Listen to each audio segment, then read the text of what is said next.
All right, welcome back. The Biden administration's push for equity has resulted in some very embarrassing moments as diversity hires reveal their incompetence, sometimes in spectacular fashion.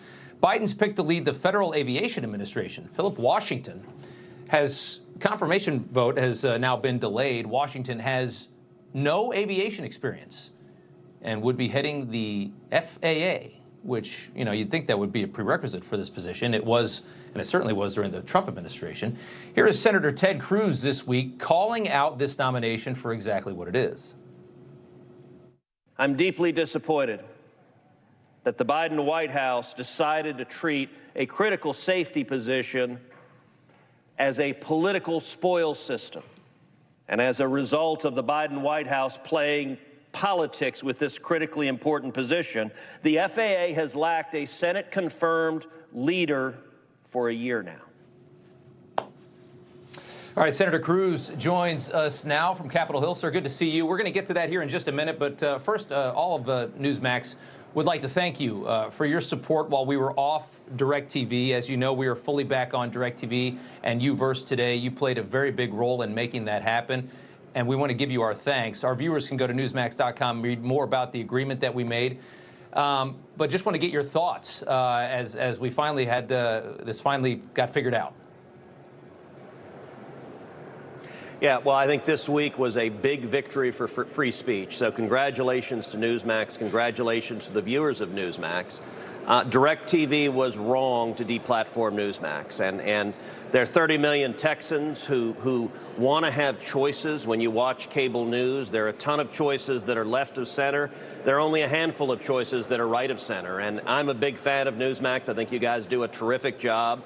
And I am the ranking member on the Senate Commerce Committee, which has jurisdiction over about half of the U.S. economy, including all of telecom and all of broadcast and all of big tech. And in that role, I launched an investigation of DirecTV's decision to deplatform Newsmax. And I made very clear to DirecTV that this investigation would keep going until the only acceptable outcome was allowing Newsmax back on air.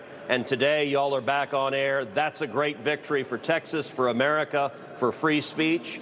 It's good sometimes when the good guys win. Yeah, it is. And as you said, it was critically important, and we do thank you. Let's talk some news today. Biden's pick to lead the FAA has no aviation experience whatsoever. He was never a military pilot, no commercial pilot experience, never even worked at an airline. There's a lot of concern about, I think, traveling in general right now. People are very worried about how pilots are being chosen, whether or not those are, diversity hires in some way. Are they the right people? Are they experienced enough to fly the planes? Now we see this with the FAA. It's very concerning.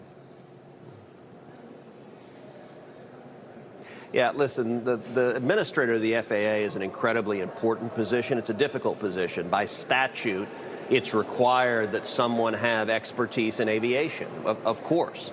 Unfortunately, Joe Biden has nominated Phil Washington. Phil's someone who spent 24 years in the military, perfectly fine guy, nice guy, except for the fact that he has zero aviation experience. He's not a pilot.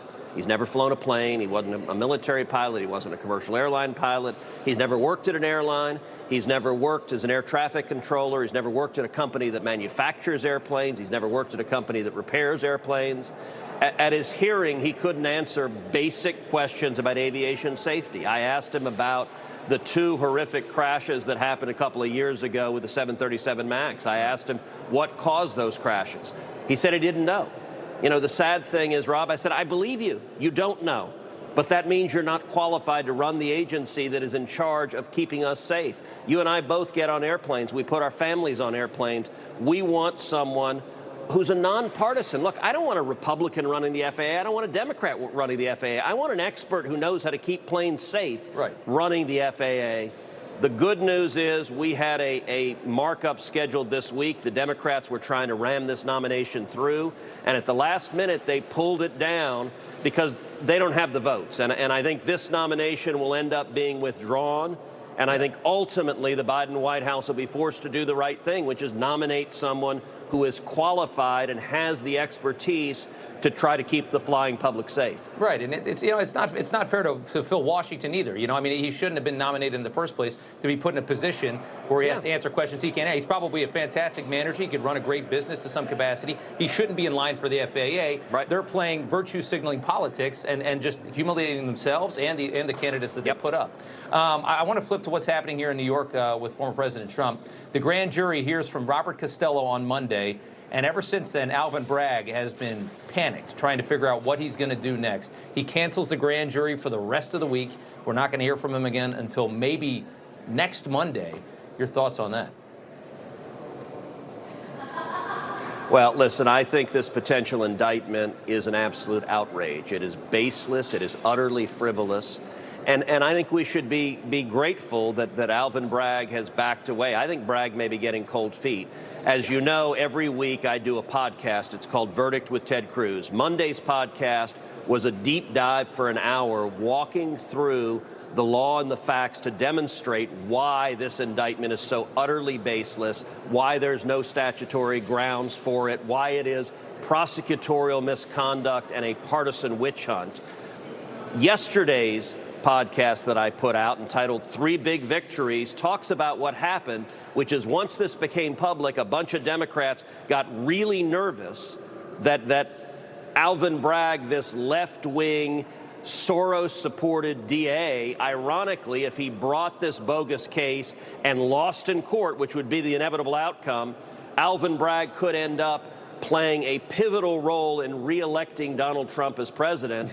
I think Democrats are scared out of their mind, and they're telling Bragg to back off, and the fact that he sent the grand jury home is a big victory. I think there's a very real possibility he says never mind and runs away. Yeah, I completely agree. I think this thing just collapsed, and I think they're just waiting to let it cool down before they just tell everybody, that this is over. And we'll see if that's true or not next week, I suspect. Senator Cruz, we appreciate your time, and thank you again for your help. Good to see you, sir.